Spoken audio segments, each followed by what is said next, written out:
Welcome to VAR India News Hour. Indian SaaS startups raised record $4.5 billion in 2021. Indian software as a service startups have raised a record $4.5 billion from investors in 2021, nearly 3 times the previous year, led by innovations, access to capital, and a larger market size.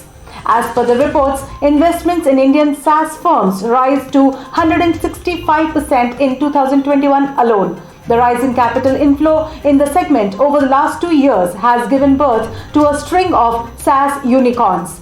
India now has $13 billion SaaS firms compared to 2018, creating 6 more SaaS unicorns being valued at over $1 billion. There are many companies with $25 to $30 million ARR, that is annual recurring revenue, and quite a few with over $50 million and even $100 million. Notably, 7 to 9 Indian SaaS companies have now reached $100 million in annual recurring revenue.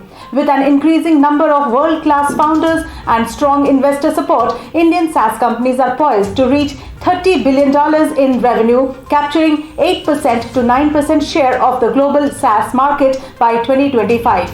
India currently has 8,000 to 9,000 SaaS companies, up from 4,000 to 5,000 5 years ago, of which over 1,300 have raised funds. More than 60 SaaS companies have drawn late-stage capital, that is Series C or above rounds, over the last 5 years. Large SaaS deals have also happened at aggressive valuation multiples at 30 to 40 times revenue and sometimes even more, as companies raise rounds based on distant future predictions and optimize a frenzied deal-making environment. Newer SaaS startups are also a result of employees at older SaaS firms leaving to startup, with over 500 such employees turned founders. Now the startups are building software for local markets, that is Indian consumers and businesses, shifting from the US, which is where most companies earn their revenue from. Horizontal business software, including enterprise collaboration, events tech, artificial intelligence, and human resources, continue to be the leading segments for investors in the post-pandemic world. Horizontal business software providers contribute nearly 60% of the overall deal value being put into Indian SaaS startups. Companies such as ClassPlus, Khatabook, and Darwinbook are building software to digitize specific industries such as education, bookkeeping, and human resources, respectively. Traditionally, the companies are focused on larger markets like the US, which has sophisticated buyers who will adopt software more easily. It is more challenging to convince Indian enterprises or small and medium businesses to adopt software. It is the value-conscious market. Let's look into today's headlines in VAR India. Tipalti valuation exceeds $8 billion. Israeli fintech Tipalti, the provider of AI-powered commercial payments and accounting services, has completed a Series F funding round that has seen its valuation reach $8.3 billion.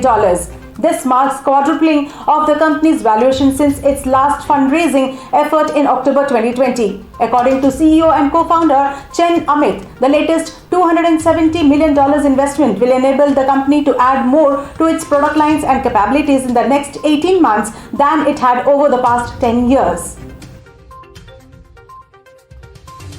More than a dozen malwares found in NPM packages.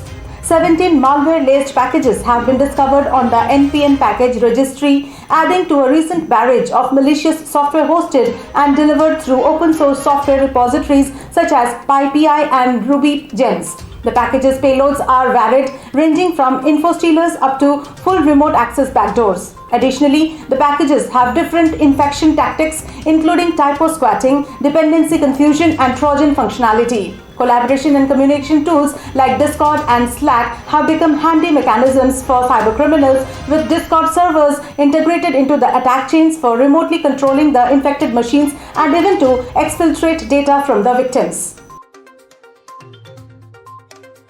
Department of Telecommunications to deactivate extra SIMs of subscribers beyond 9 connections.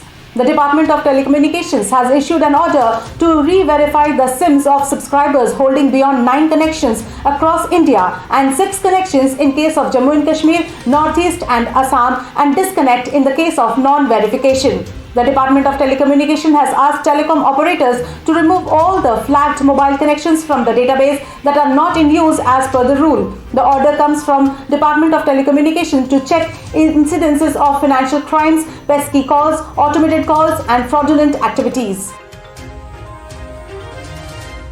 Paytm Payments Bank receives scheduled bank status from RBI. Paytm Payments Bank Limited said it has been included in the second schedule to the Reserve Bank of India Act 1934. Being a scheduled payments bank, Paytm Payments Bank can now explore new business opportunities. The company said the bank can participate in government and other large corporations issued requests to proposals, primary auctions, fixed rate and variable rate repos and reverse repos, along with participation in marginal standing facility. Chingari to offer Gary tokens on SolRaiser. SolRaiser, a venture platform based on the Solana blockchain platform, has planned to host one of the biggest initial DEX offering in the record of all launchpads across blockchain with Gary token. Gary is Chingari app's social token that currently provides customized videos, natural AR filters, multilinguistic content in over 20 languages, and a wide-ranging song library. The co-founder and CEO of SolRaiser, Sumit Ghosh, stated that Gary is a cryptocurrency token developed by Solana blockchain that will enable the content creators on Chingari to create content including NFT projects and actual items, and also help consumers in funding their chosen artists. That's all for now. Please like, share, comment and subscribe to War India News Magazine. You can download the War India app from Google Play Store and Apple App Store for the latest news and updates. Stay tuned. Thank you.